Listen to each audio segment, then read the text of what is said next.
Good evening, everybody. Welcome to Rivalz Race Chat. Clinton and Adam here, as we are weekly, and getting ready for a good show here tonight. How you doing, bud? I'm good, man. We got through the banquet last weekend, the Oof. marathon that it is. But this year the marathon was dinner, not the awards. I know, everybody's calling with suggestions on how to improve the night. I think the biggest thing is, we called the dinner at 6:30. It was 9:30 when we finally got started on those awards, and they weren't even finished yet. We just had to go for it. But yeah, it's a good night. A huge rock for me to carry around in my backpack, so I'm always good that the banquet's over and done with. There's just so many little things to worry about. I'd much rather be running a race night than banquet. But hey, great to give the champions their due. Thanks to everybody who came, everybody who watched me. 630 plus people showed up at the banquet, which is insane. So I still think we're on a good path here at Ush Weekend. So we appreciate everybody coming out and joining us. And huge viewership. Lots of Yeah, viewers. it's good all around. And people ask, well, why do we broadcast a banquet? I think we have all these viewers watching, like 30,000 viewers watching us weekly. It's nice to cap off, for those regulars who want to join out and finish out the year and finish off those storylines. So hopefully everybody was happy with the award winners, and I didn't hear much feedback on that. But yeah, lots of crazy stuff going on. So let's jump into the exciting points. Couple of points. The short points for tonight were we bumped Tate O'Leary. I gotta apologize, Tate O'Leary. He messaged me last week. He's going to the Dome. And Tate messaged me today and said, are we good to go? And I said, man, we have got some all-stars tonight, and I hate to do it to you, but we still got a week before you go to the Dome, so we're going to bump Tate O'Leary next week. So Tate O'Leary from this area going to the Dome, we definitely want to follow his story. But then Doug Leonard jumped in. As we know, the Outlaws got announced coming back to Ush Weekend. We can talk a bit about how that came together. But we said we want to get, obviously the champ, David Gravel. Carson Macedo is a Northern Sprint Car Nationals champion, so he knows the place well in 360s. So excited to get his take. Of course, Treyten Lapcevich. I can't forget the voice. Johnny Gibson's going to join us to talk about why he called Ush Weekend one of his all-time favorite tracks. Treyten Lapcevich is going to join us and talk about, what it meant to win down south this weekend.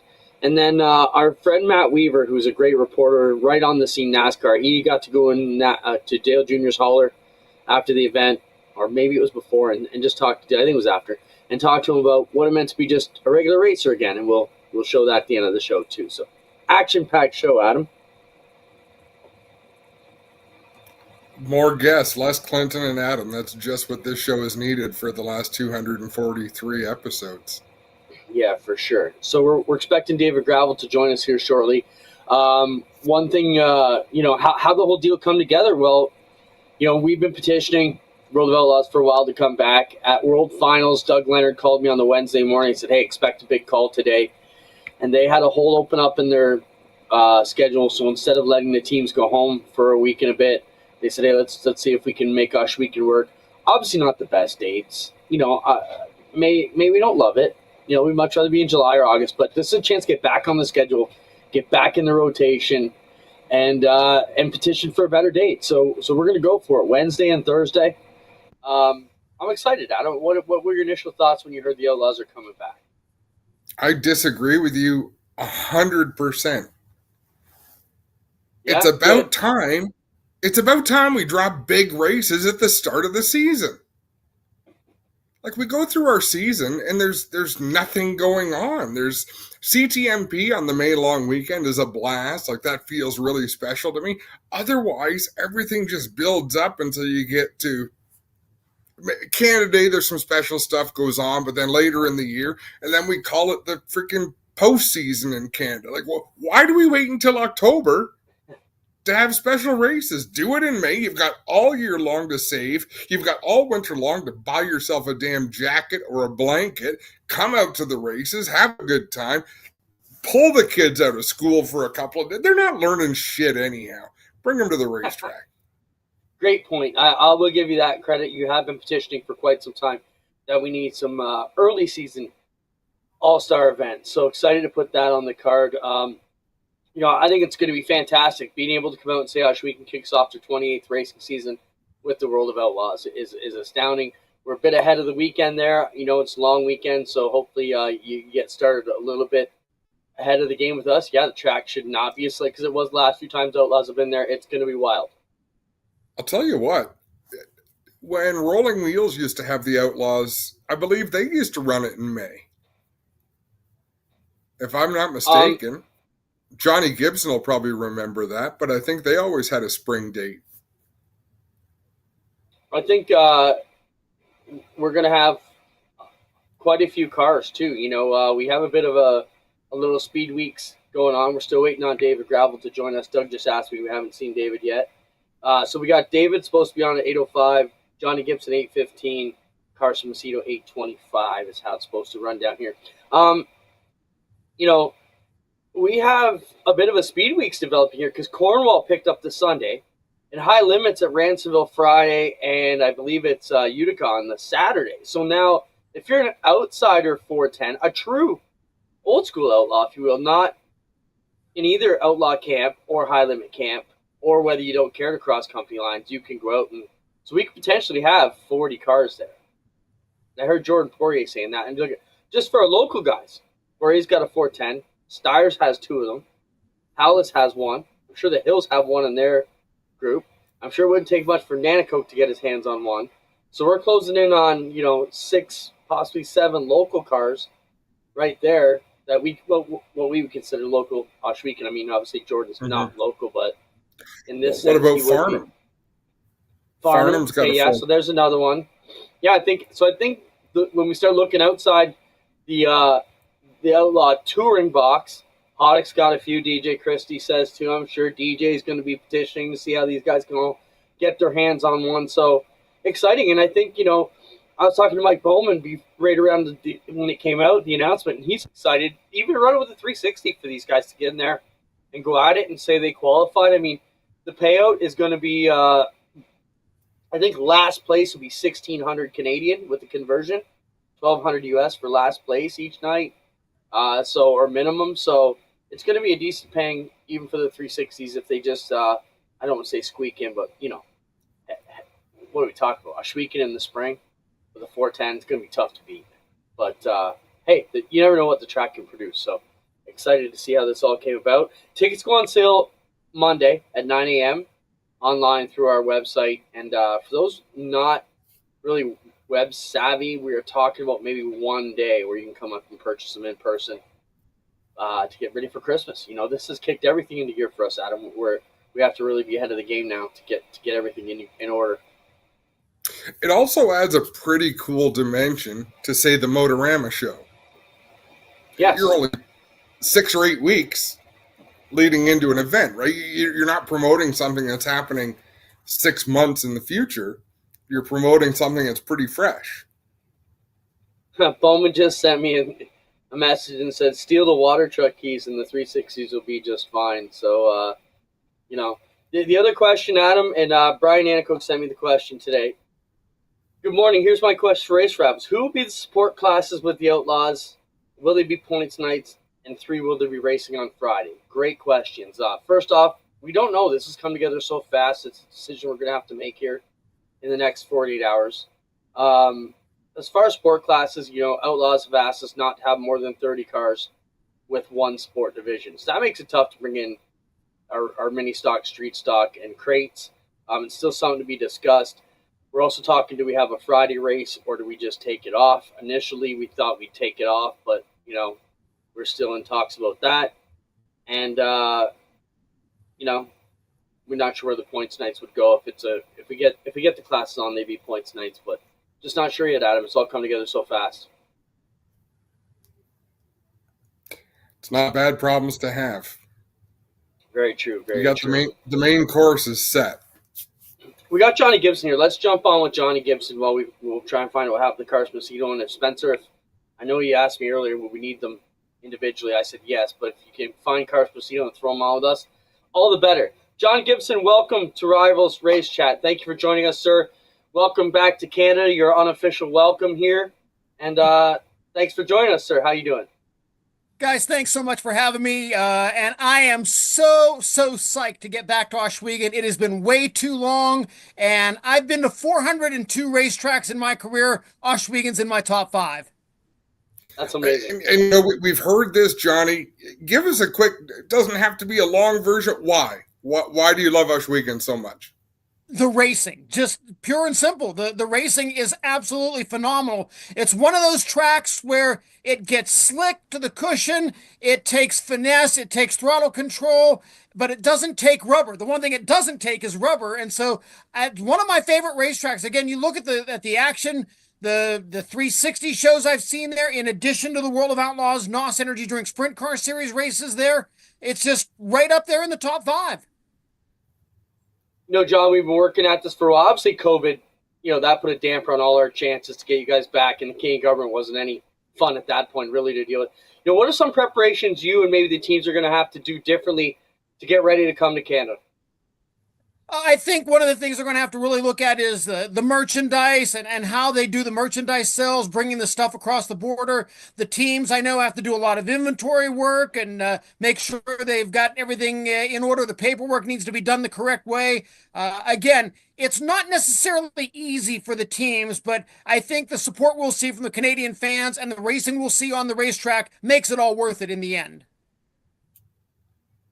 Johnny, what do you get excited about aside from everything? I mean, you are an iconic voice in motorsports, but what keeps the energy up? Like Clinton and I, we go back and forth sometimes about how we're a little jaded. We've been at this for a long time. Your energy is always on point, man. How do you do it? It's not really something I really have to try to do. I'm a sprint car fan. I love sprint car racing. I go to sprint car races to sit in the stands and be a fan on nights when I'm not announcing. So that energy that you hear and see in the broadcast is just me being a race fan. I'm like that sitting in the stands when I'm watching race cars. So just to be able to see the greatest sprint car drivers in the world go at it night in and night out, and to be able to talk about it, that's what excites me. I love being a race fan. John, who always gives you the gold interview? Like maybe present day and let's all time. Who are your two best guys? Who gives you the best promo these days? And who was your favorite interview that when you got him on the mic, you're like, oh, here we're gonna get a good one here? Oh wow, that is such a difficult question.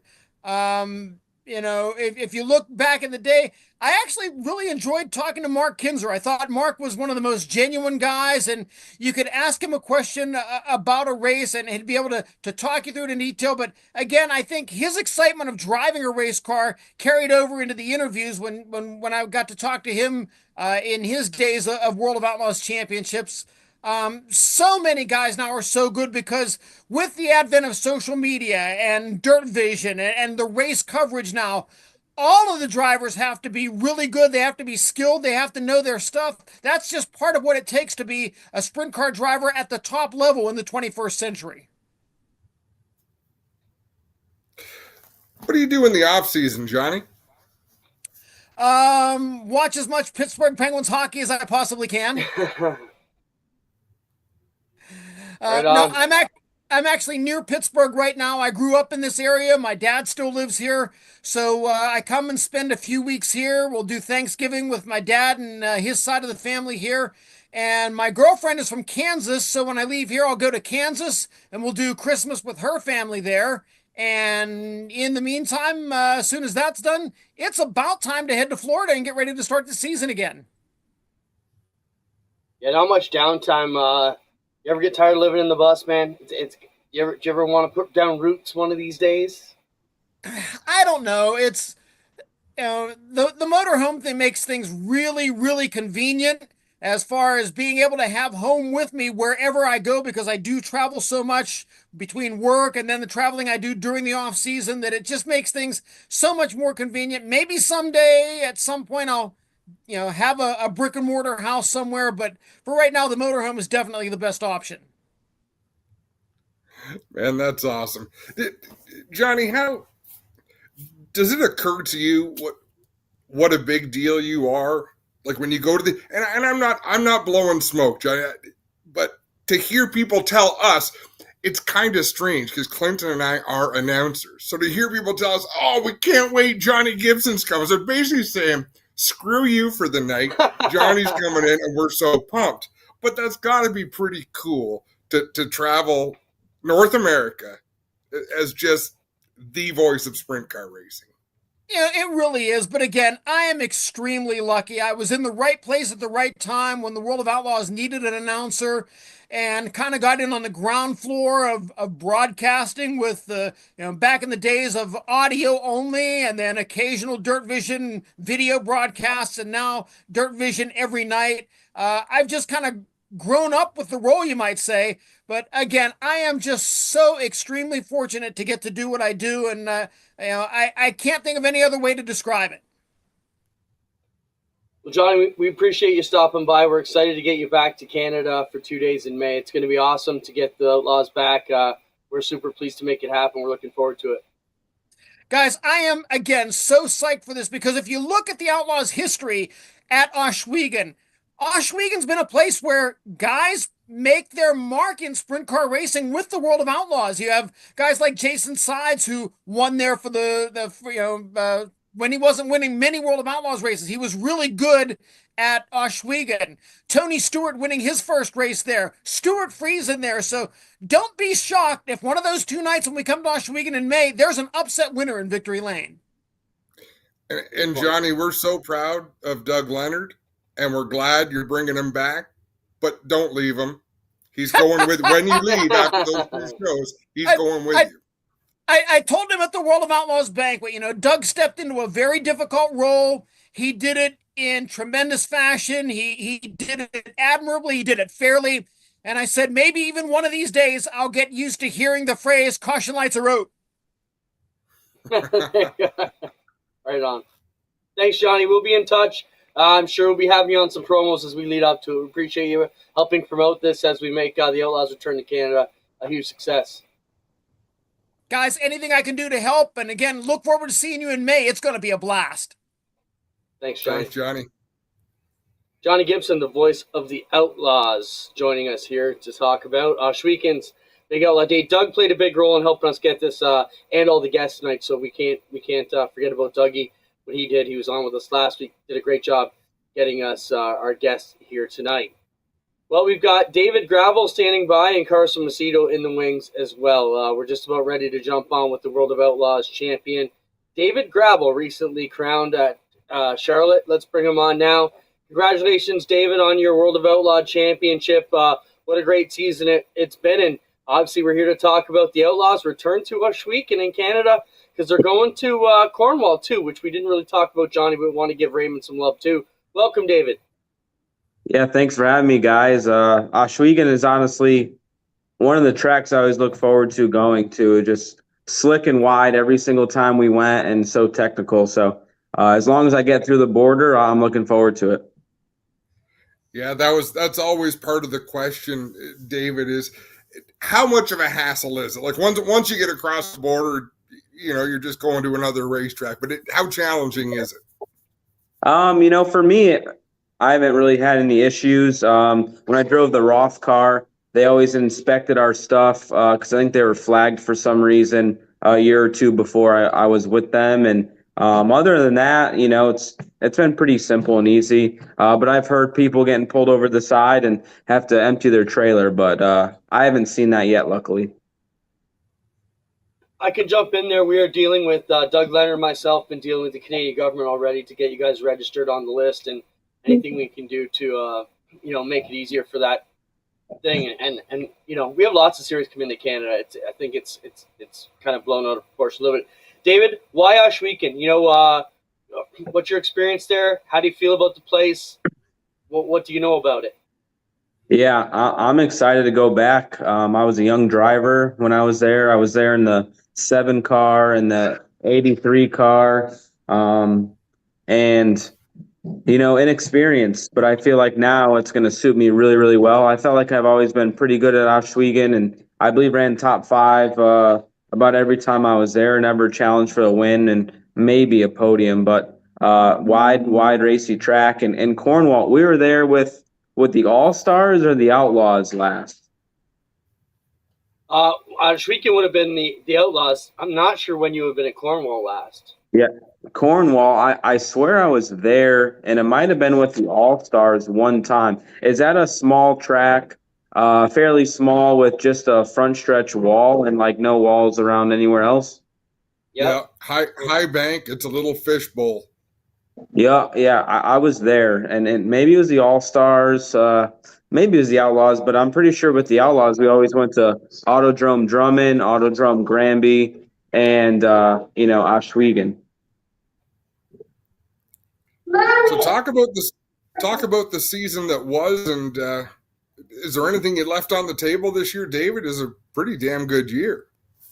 Yeah, really, really awesome year to check a lot of things, off the list as far as the driver and accolades. To win the King's Royal was amazing. To win the championship was amazing. To lead the nation in wins was awesome as well. But still not a perfect year. We raced too much for it to be perfect. We wish we ran better at Knoxville Nationals this year. Wish we ran better at the High Bank Nationals this year, but other than that, it was pretty damn good. We had 2 DNFs and a couple wrecks. So for me as a driver, what I want more next year is for me to make less mistakes as a driver. But I felt like the races that we did finish, our car was always extremely fast, and we were always in the hunt, and we were always in the top 5 nearly. And it was just a awesome, accomplishing year for us. So, David, when you say you want to be better at those events, is that something from the driver's seat, or is that something where you guys missed the setup, or combination? No, one crash of mine was driver error. Another one was just kind of a racing deal, and then another one was kind of circumstance. So, what I could control is just not crashing in situations that I'm in control of.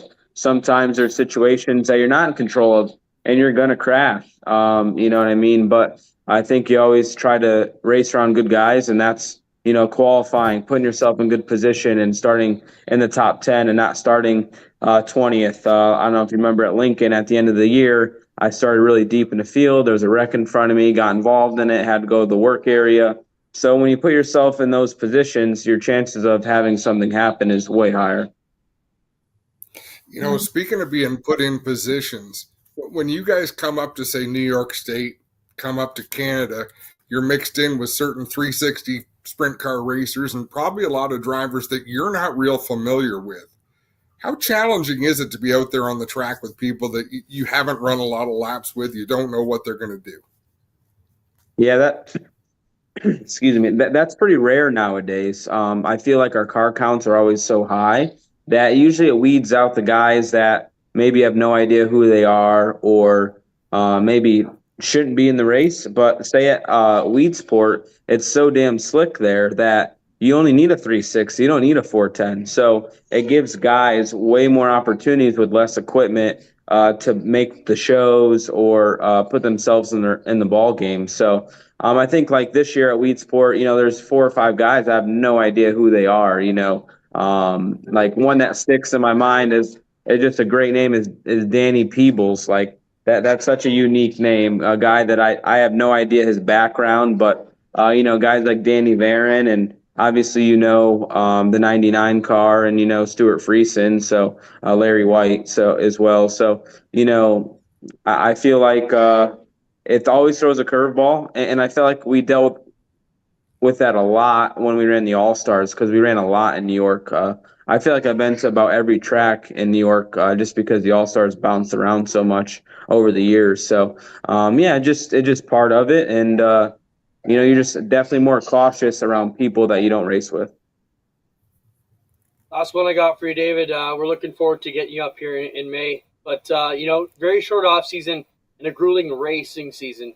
We hear the family in the background. We see the Christmas tree. How much downtime do you get to actually, take a breather? Yeah. My wife works part-time, so I'm stay-at-home dad when she's working. So get a lot of me and Levi time. Just catching up on things in the house that always pile up of being a homeowner. Getting to mess with my cars a little bit, but I opted out not to race in Australia this year, not to race the Chili Bowl, And then the Outlaws come out and say they're racing 90 races next year, which is more than they ever have in a long time. So that gives me even more reason why I don't want to race more in the off season. Just the more you do it, the more you enjoy time off. And this past year they gave us 4th of July off, which I thought was awesome. Because as racers, if it's crew guys or drivers, we miss so many weddings, so many holidays, so many just birthdays, anniversaries, right? So it's nice to get a holiday off. So I appreciate the Outlaws doing that. And we had a lot of rainouts this year, which aren't fun either. But yeah, man, I just, for me, I like to chill, recharge the batteries, and be prepared and be fresh mentally when the season starts, because it is a long season. There's peaks and valleys, and just not all glamorous, right? You're gonna have rough stretches, and it just helps me keep going. I've been doing this quite a while. I've been in a sprint car since 2007, 2008, so been doing it a while, and I want to stay fresh, and that works best for me now. Guys like Kyle Larson and Carson Macedo, they're racing 40 other times when the season's over with the World Outlaw schedule. So they're a little bit different, but that just works for me. Man, thanks so much for joining us, David. Happy Thanksgiving. Enjoy the holidays with your family, and we can't wait to see you next May. Yeah, I'm really excited for Oswego, man. How good we've been at Weed Sport lately has been awesome. And Cornwall, I'm going to go back and watch some videos on that. And yeah, I'm looking forward to it. I don't know if we get our T-shirt trailers over there, but man, I know these events are going to be sold out, packed shows, and you guys, trying to make this bigger and better is cool. And hopefully, Glenn puts up at least 50,000 US for this race, because I think it's going to be worth it for everybody. Right on. Thanks, David. We appreciate it. Yeah, thank you. I don't think we're going to 50K. Maybe get back to the summer. I love that. I love it. That was bold. It's a nice little dig at the end there, wasn't it? I was impressed by that. Carson Macedo's been hanging around for a while. Give them to us as soon as you can, Spencer. We appreciate Carson waiting around. David Gravel, the World of Outlaw champ, and of course Johnny Gibson have joined us already. If you missed the start of the program, we're still expecting Treyten Lapcevich to come on and talk about his big win over the weekend down south as well. So we'll talk to him coming up here. Carson Macedo is going to join us here. He chased David Gravel all season long to try and grab that. He is a Canadian Sprint Car Nationals winner before it got changed to the Northern Sprint Car Nationals. With the Gertie team. Carson, welcome to the program. Thanks for your patience. I know you've been waiting in the car for a while. We really appreciate you hanging around. But how excited are you to get back to Oswego? Yeah, thanks for having me, guys.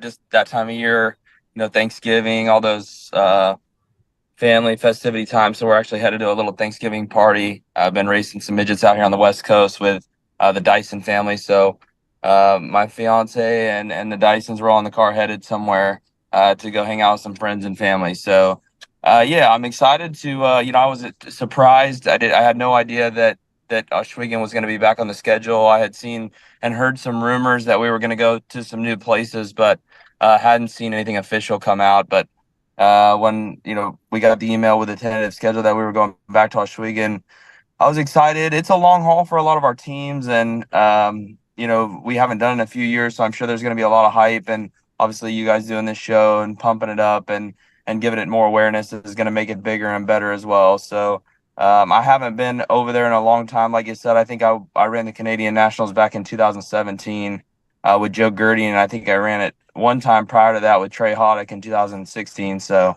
it's been a few years for me, but it always puts on good race, and I enjoy watching the videos. I actually wasn't aware that it got changed to anything different than being called the Canadian National, so that's news to me. But I think it's a great facility, and I know they keep building it up to be bigger and better. And just excited to get back there.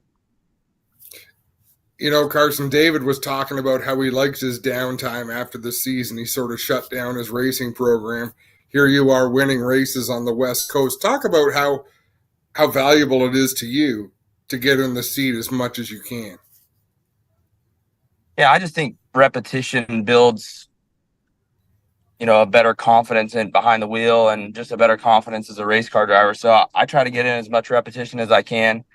David won the Outlaw Championship this year, so for him, probably he's sort of reached that goal and that pinnacle in his in his career, and for me, I'm still working for that goal. So I enjoy racing. I really enjoy doing it with the people that I do it with at the end of the year. I'm in the position where on the West Coast there's still racing going on, so I'm really thankful and lucky that that's the case. But between Tommy and Tom Tarleton and I started my sprint car racing career with them, and then them giving me an opportunity to continue to race for them when the season's over out here on the West Coast in the sprint car, and then Sean and Felicity Dyson giving me the opportunity to race USAC midgets when they're out here on their West Coast swing. It just is a perfect opportunity for me to stay in the seat, stay fresh, and continue to compete at a high level. It's just something a little bit different, which I think trains my mind to to make those adjustments inside the car to be a better race car driver and be more versatile. But after we get done here on the West Coast, I usually head over to Australia with the Dyson family and race for the next month and a half and stay sharp in the seat behind the wheel of a sprint car. So I enjoy that time. I enjoy the off season. I know my fiance Holly, she loves going with me over there to Australia and checking out all the things. I think she's been the last couple of years. So everybody does it different. Like David said, he likes his off time and hanging out in Florida with his family. And, I really enjoyed continuing to race and, going to new places and going to new racetracks and racing as much as I possibly can. So, everybody, like you said, everybody does it a little different. Carson, last one I got for you. You came close to grabbing that championship away. Is there anything you could do differently with your team, maybe to take a better shot at the 2 car next year? Well, yeah, I mean, there's always those nights you look back on a season and you think, okay, I should have done this different or that different. And there's definitely some nights that we wish we could get back. I feel like we gave up quite a bit at the beginning of the year when we went to, Dirt Car Nationals down in Florida. And it was just a struggle for us. We had some issues going on that we just couldn't overcome, unfortunately, in the moment that week. And it snowballed into, 4 bad nights in a row. And then we were able to leave there, kind of do some homework, do some things that we knew we needed to do to make our program where we needed it to be, and came back to Florida there, I think at the beginning of March, and ran on the podium. So it says a lot about Jason Johnson Racing and our ability to bounce back. But ultimately, with a World of Outlaw Championship and the season and the competition that's out there on any given night, racing full time between TSR and now Roth with Buddy Kofoid and obviously Big Game and the 2 team, David Gravel, Cody Jacobs, Todd Query, and all. You just can't be off. You can't have bad nights. And unfortunately, Dirt Car National just kind of killed us. We came back from that. We were actually headed back to, I think, a 10-point deficit at one point, and then had a really bad June couple of nights there at Knoxville. And then, from there, it was an uphill battle. And I think we closed back in a little bit, but ultimately, just didn't have quite enough. So we just got to clean up those nights. You can't be finishing outside the top 10. I always thought that if I could run inside the top 5 more consistently than anybody else on the World of Outlaw Tour, that I would win the points championship. But, this year proved me wrong. We had the most top 5s and didn't have the most top 10s. So you got to have both. And that's what it takes to win a championship. And you just got to be sharp, and you got to be up there at the pointy end of the field every night. So I've got the team to do it. I think Philip Dietz, Robbie McQuinn, Adam Zimmerman, they're great guys, and they're all returning next year for, the 2025 season, which means a lot to us. Leading into this year, we were basically me and Phil were the only returners, and we had to find 2 new crew guys. So that was a hurdle in itself, but we lucked out with two fantastic guys that really care about the sport and really want to see JJR, put our name in the championship book. So I know they'll be working hard as well as myself and Philip. Well, keep winning races, Carson. We wish you all the best of luck and a happy holidays, and we look forward to seeing you in the spring. I appreciate that very much. I like what David said. Throw up that $50,000 at least, and we'll put on a good show for the fans. Thanks, Carson. We'll be in touch. All right. Carson Macedo. Talk to you guys later. World of Outlaw runner-up this year, had a great shot at Gravel throughout the season, but couldn't quite get it done. We're excited to have him with us. Join us here tonight. And, of course, as we pump up our Outlaws, 2 days at Ush Weekend, which we made Wednesday, May 14th, Thursday, May 15th. Tickets go on sale Monday, Speedway.ca. That was a great half first hour. Our next guest waiting by Adam. Just pumping through these all stars tonight. Treyten Lapcevich ready to join us. Treyten got to plant a tree after the win on Saturday night, and I thought that was a cool tradition. Treyten, I don't know whether we're good luck or whether you just keep hanging around, but if you keep winning, we're going to keep bugging you. You know, what a great run on Saturday night. And did you see that he had to plant a tree? So what's the deal there, Treyten? You win the race, you get to plant a tree, and now that's your tree for eternity? I think that's super cool. Yeah, so I guess so that race used to be held in Myrtle Beach Speedway there before it unfortunately got closed down and they moved it to Florence Motor Speedway. But I guess ever since they moved it to Florence, it's kind of been a tradition where they plant a palmetto tree outside the pit gate for the winter. So kind of cool. Yeah, I guess it's something I guess trophies come and go, but that tree's probably going to be there forever. So definitely a cool little tradition that they got there. Nothing like running 250 laps, then you got to get out of the car and do some manual labor. But no, that's not quite how it was actually. But no, pretty cool for sure. Treyten, what was the overall vibe like there throughout the day? I mean, it was hard to tell. It didn't look like there's huge capacity at that racetrack, but what there was full.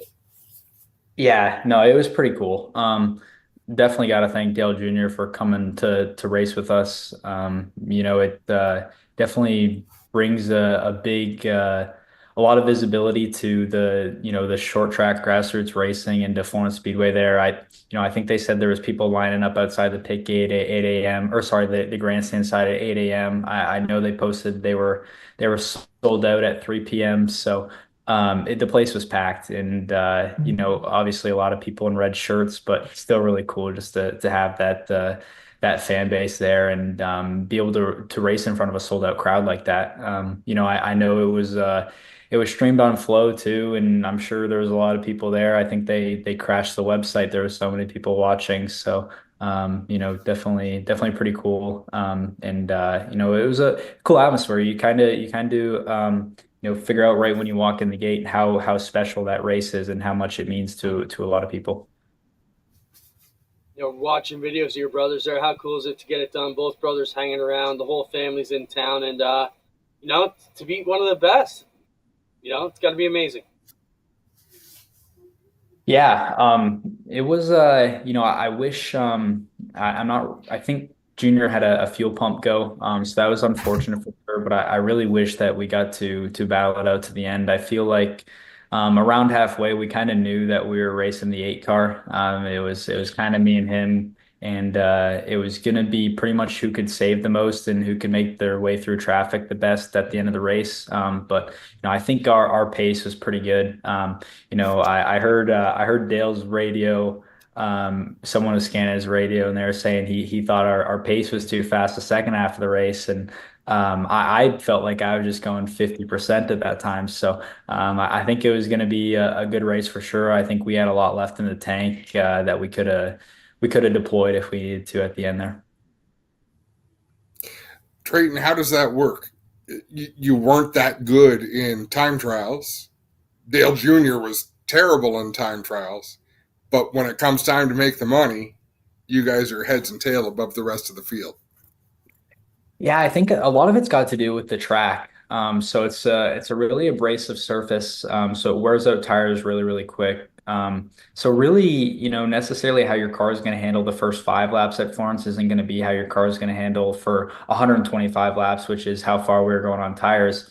And the big thing is too, your car changes in handling when you slow your pace down. So a lot of guys struggle with when they end up trying to go only 50-60% to save tire. They end up getting tight just because they lift early and then carry more speed into the corner than they're expecting to because they're using less brake to create less heat, and they end up changing the handling of their car that way. So I'm not really sure how we ended up as good as we did though, because in practice, it's not even like we thought that we had a good long run car. We just thought we had a terrible car in general. We kept throwing the kitchen sink at it. Just before qualifying tech, we had all four shock springs off, wrenching on it, and there was tools flying. There was a lot of commotion going on right before qualifying, and somehow we kind of hit the nail right on the head. So not really sure if we just got lucky or there was some skill involved there, but it ended up working out in the end. Treyten, now, maybe straighten me out if I'm wrong, but this was just a one-off with this team? Is that what's going on? Because obviously this is your team, but your regular season was done, right? So this was just an extra race you guys decided to take this car down to? Yeah, that's right. So ran the whole Cars Tour season with Chad Bryant Racing, and then we added some additional races with the support of Vyram and Bare Knuckle Fighting Championship. We were able to run the big Martinsville race there. That was in September.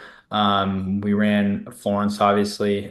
New River we ran last weekend. So we decided to hit some of the bigger crown jewel races at the end of the year because it's a some big races with the late model stock guys. I mean, this weekend, I think there was almost 60 cars there. I think 56 showed up in total. So some big events, and they mean a lot to Chad and to late model stock racing in general. So and I think that was kind of portrayed in how many people were there and watching online and whatnot. But no, it was definitely pretty cool to get to Florence and have that experience.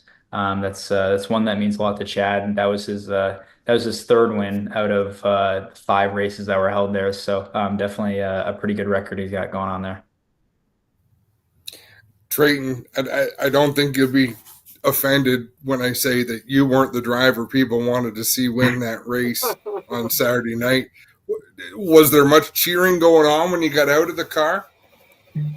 Well, a lot of the crowd actually left after Junior parked it. I wouldn't say a lot, but probably half the stands funneled out, and it was cold. It was getting late. I think the race didn't end until 1 a.m. So you can kind of see why that might be. But I wouldn't say that there was a huge applaud when I got out of the car, but it wasn't dead silent either. So it was nice to see. I was kind of talking about that. I mean, these fans that came there just to see Dale Jr. They might have been there just to see Dale Jr., but they might have also never been to Florence. They might have also never seen a late model stock race. So, there's a chance to build a fan base there too, because Dale Jr. is not racing every single late model stock race. So I think either way you spin it, it's a win-win for sure.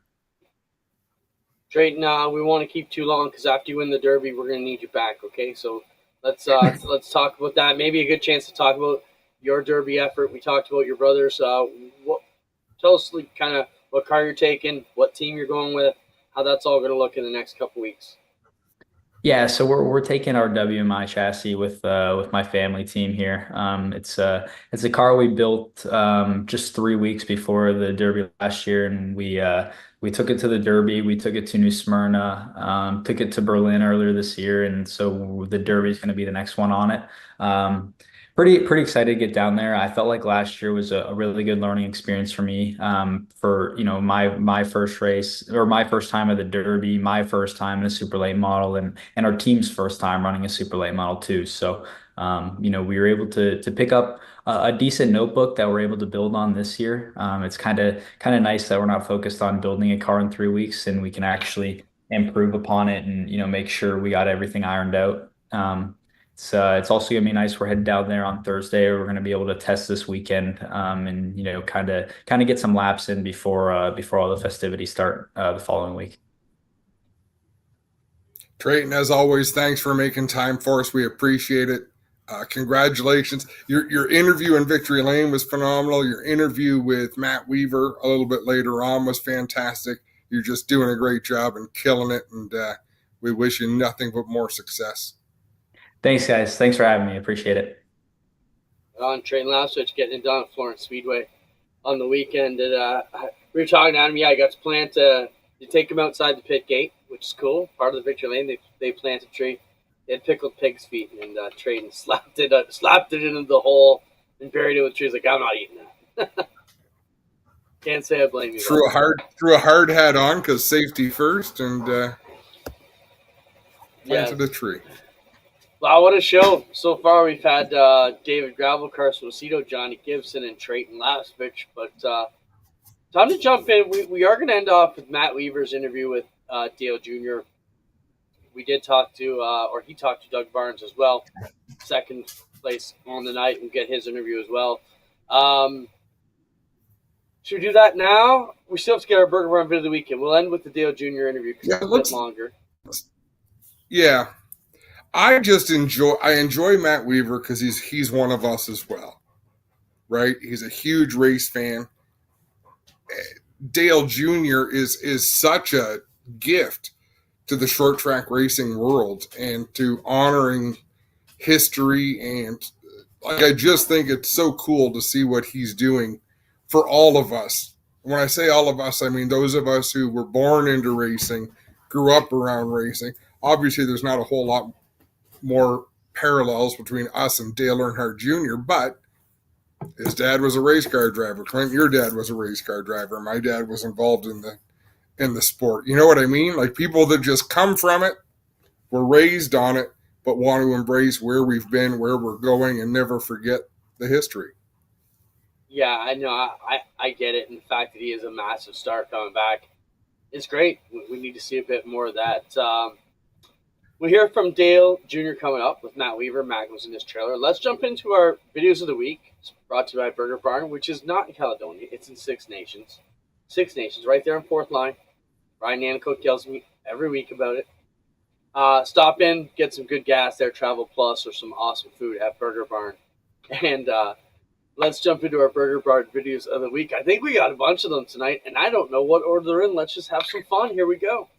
On the screen, 2, 1, here it goes. Okay, so this is us, Adam, when we get to the old age home. The faster you pedal, the faster your slot car goes. I think we all could use this in the off season. Here we go. Not sure how many laps we would get in, but Okay. I'd get in about as many as they just did. yeah, well, 3/4 of a lap. Almost one. All right, what we got now? Or a mean one, Mr. Oh. Grinch. Turn this down a bit, Spence. You can shut that right down, the audio. This is Darren Peters from Ford Erie. Was a late model racer, modified racer, sportsman racer.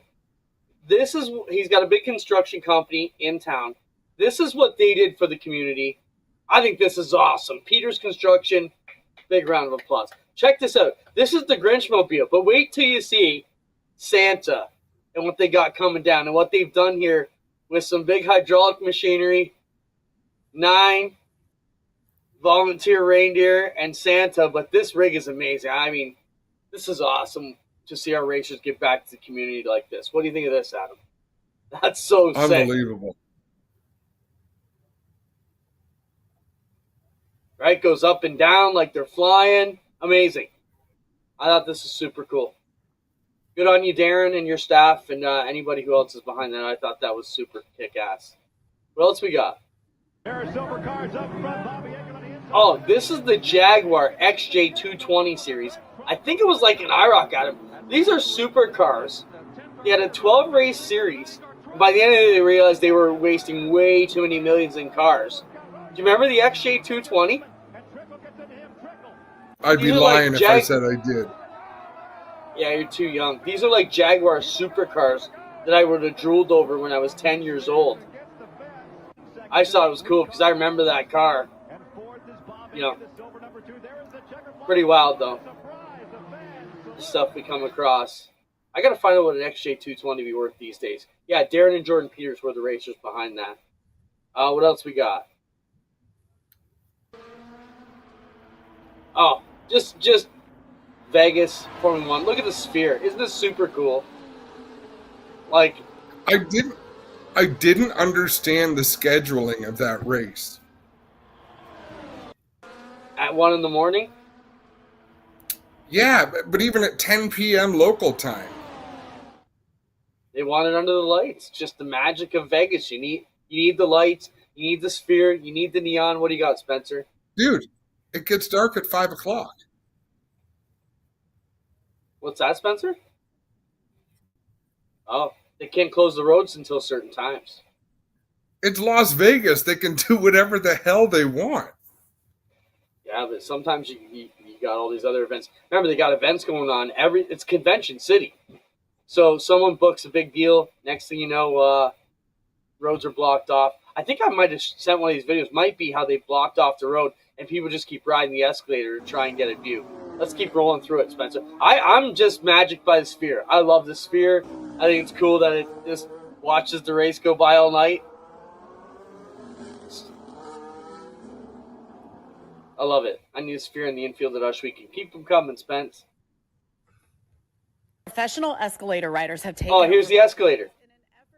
Can we listen to it? Formula One race. Thanks to a brand new ordinance, it is illegal to stop and watch the race unless you have a ticket, of course, and all pedestrian views are blocked except for a few escalators. This one outside Fashion Show Mall at Spring Mountain and Las Vegas Boulevard is actually closer to the track than any of the seats, and it's on the best turn of the entire track. There's security at the top and the bottom, and they will write you a ticket, which leads to a fine if you are caught loitering. But as long as you're moving, they can't stop you. So last night, hundreds of people rode the escalators over and over again just so they could film pieces of the race. Wild. What are you going to see of that? That's like racetracks throwing you out because you're Facebook Live. It doesn't mean shit. You can't do nothing with it, and you're not telling the story to anybody. But I understand why they can't have crowds blocking the escalators. Oh, this is how far they went to block the views. And they've really stepped up the views. So you're not even going to look at nothing if you don't buy a ticket. They are stepping up the game this year in terms of blocking the views. Like metal walls so you can't see nothing.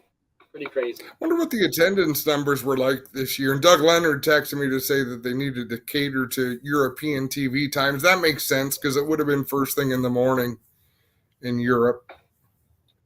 I read that despite rumors and words to the contrary, attendance was up. It was well attended. Super happy. I mean, what a great venue to be at. It's got to be amazing. What else we got, Spencer? Sure, there's more. Oh, this is a thermal look at the Formula One tires. Reminds me of the 1980s, like Commodore 64 racing games. But I love this view, just being able to see how much the tire temps change. I just thought it was interesting. Yeah, it's pretty cool. All right, that's good of that, Spencer. Keep them coming. Well, the final sprint car start in California for Cody Spencer in the 34 car tonight. We got this sent to us multiple times this weekend. Tonight, Spencer out of Fair Oaks. He's aboard the NorCal Gun Vault, and he is upside down, and somehow he keeps it on all fours and continues on. There you go. Wow. Gives it a little shimmy. Yeah, we're good. Back on the gas, full speed. Keep qualifying. Cody Spencer, yeah, give him a round of applause. 18.709, smoother through 1 and 2. That racetrack is horrible. Show that again, Spencer. Well, the final sprint car. Those track conditions are brutal. In the 34 car tonight, this afternoon and tonight, Spencer out of. Yeah, look at those ruts. Ooh. Perfect pause. Fair Oaks, he's aboard the NorCal Gun Vault, and he is upside down, and somehow he keeps it on all fours. And yeah, I don't know. There you go. I kind of think you needed to know to stay above that rut, but it was like it was almost like hitting the infield rut at Ransomville. Like it's down there. It's eventually going to get you. What else, Spencer?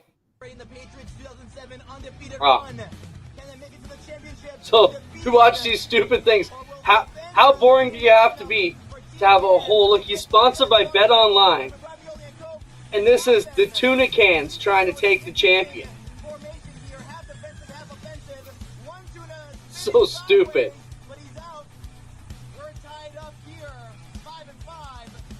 All right, you can change it. That's the 3 a.m. send into the dump. All right, keep going. All right, here we go. We got one more. Oh, this is us, Adam. We got to find this.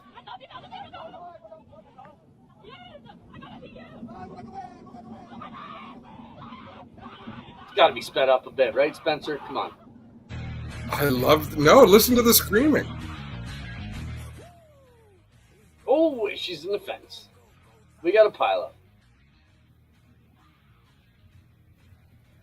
See, that's one race where being a bigger guy would be a bigger advantage, no? I'd be crying the other way. I want a sack of potatoes. Let's go. Still looks like a lot of fun. That's good, Spencer. Where are these places? Where are these awesome things, man? We got to find them. Yeah, it did have some rain. That was a wet track, but we still hit it. Wow, what a great show it's been. Thanks to all our guests. We still have one big interview to come up. It's always great when we can talk to a guy like Matt Weaver. Haven't been able to get him on the show. He had a hell of a season to cover. All the stuff he had to face was at the end with NASCAR and all the storylines there. So we appreciate him at least messaging us back. And you messaged him and asked if we could run this Dale Earnhardt Jr. video.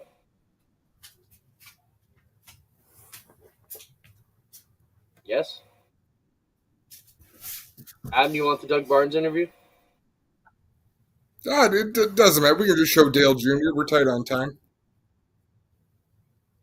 All right, so we will sign off now. Thanks, everybody, for watching. We appreciate you. This is about a 7-minute interview with Dale Jr.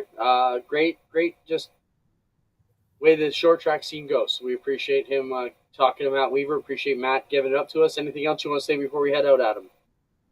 No, man, great show. Good week. We'll see you all next week. Enjoy American Thanksgiving to those of you who are watching from south of the border, or for those of you who get a cold or a flu every year on Thursday of this week.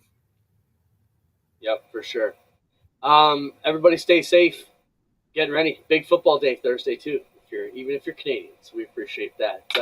Have a good weekend. We'll see everybody around. We appreciate you being here. Thanks.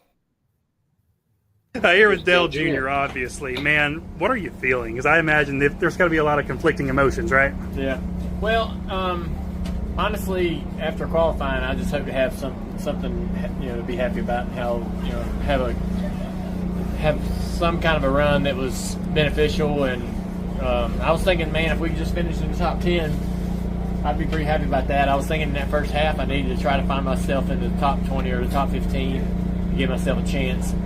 And, we got to moving around there, and I was driving the car really smart and straight off the corner and trying to be, and I was watching guys lose a lot of drive, and I was having some fun trying to, getting guys up off the bottom, and just kept kind of getting the cautions at the right time, and then ended up driving up the second there before halfway, and I was thinking, shoot, this has turned into something else, so this ain't about just trying to salvage a good run. We had a good enough car to win the race, I think. I think if I would put some pressure on the 77, I could see him kind of shearing a little bit on throttle, and I thought if I could put pressure on him and not have that happen to me, I could get him to work the drive out of his car, kind of like I was doing with everybody in the first half of the race. But they were fast, and he was wrapping really good. And, but that's probably the best car next. That was similar to the gold car that I ran here with the Bass Pro scheme. It just turned really well. We worked really hard trying to free it up all weekend, and even did some more after the heat race. I got in that heat race and I was just figuring out the balance and seeing where we were, and we weren't free enough, and so we made some changes before the main event, and I think all of that was just going in the right direction. So pretty happy with it. Honestly, I was ready to quit doing this shit after qualifying, because I just was like, if I can't do any better than that, I don't need to be out here messing around and wasting everybody's time. But after the way we ran in the race, I'm excited to do it again. So fuel pump, is that what it was? Yeah, the fuel pump was. Yeah, so you kind of touched on it there at the end, but qualifying is such a struggle, and it kind of makes you feel really down, and then you go out and you race that way. Did it kind of turn those feelings around? Yeah. Honestly, I wish I could remember the guy's name. Drove that 19 car tonight. He got in the race. I think it was him. Anyways, local guy that runs here. Truett Miranda? Truett Miranda, maybe? No. I think he's 18. Oh. But it was this fella. So I'm sitting there. I made that qualifying run. I was mad as hell. And they wanted us to drive the cars around and park on the back straightaway and wait to get called to the front stretch for the order for our heat race. So I sat back there and pouted, and finally they brought us around to the pits, and I pull in, and this guy comes up, and he's back there with me. He's one of them one of the guys that was struggling, and he was like, actually, it might have been the guy with the 88 car, black 88. That was who it was. And so he come up to me and he's like, "Hey man, I want to tell you something, man. You need to keep your head up." I was like, "All right." He's like, "I'm doing this because of you." And he's like, "Listening, I lost my dad, and listening to your podcast has really helped me." And he's like, "Don't worry about that qualifying lap." He's like, "The things you're doing are good, and you're helping people, and you're helping me, and I'm here, and I'm driving. I got a race car because I feel closer to my dad and all that." And I was like, man. I stopped him and I said, I really needed to hear that. I was like, I was so mad at myself, and I was like, I really need to hear what you just shared with me. And so I just was hopeful for a safe race and a result that I could be happy about. And man, I got more than that. So I was good at halfway.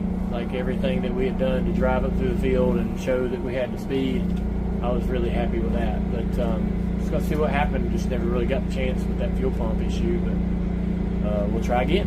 I know you want to focus on the Cars Tour races more so next year, but this longer race I feel like is better for you. Is there a part of this night that makes you go, hey, let's come back and run it back next year? Well, I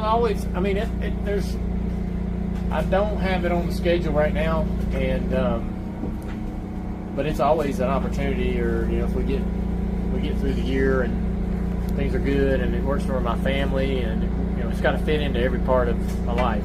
And there's a lot of things that we put on hold to come run these races, and it also, we got guys that want to have some weekends off, and this team runs hard. They run full time with another driver, Carson, this past year, and Connor coming up this year, and we're going to try to run Caden Quapple some. We're going to try to run Wyatt some and some limited stuff maybe. So we got a lot on our plate that we want to do, and but I do love the long races, and I just feel like I don't know. I'm not a hot lapper, obviously, with qualifying issues. I'm not a go out there and hammer down kind of guy. I get in a rhythm and find a really good. I can find how to work the car in a rhythm, and so the longer races certainly suit me for that. But I'm gonna try to run the Cars Tour stuff. I wish those races were longer, but we've talked about that. I know. In the '70s, Jack Ingram and those guys, when they were running, when it was literally what we're doing now, this is basically the Sportsman series from the '70s. They were running 200 and 300 lappers every week, all over, and that was just normal. And they were running jankier, brakes and transmissions and stuff than we have now, And so, the stuff that they were running back then didn't have the longevity and the ability to manage what we can do now. So, I wish races were longer, but one more from me. Joey was probably more upset than I think you were. I was walking down the track, Joey Meyer, and he was like, I really want to win a late model race with Dale so bad. How much do you want to win a late model race with Joey too? I do want to win one. And it might happen, it might not happen. I ask Brian and all these guys to come out here and do all this and stay in these hotel rooms and travel up and down the road, and I just want to go out there and run well enough that it's worth their while, to come out and work it, because our priority is our our A driver, our Carson Quapple, and our Connor Hall, and so I'm out here just I run a couple races a year and try not to put a little extra stress on the whole program, and so I want to run good enough that they're feeling like it's worth their while. So that's all that kind of matters to me, I guess, in the end.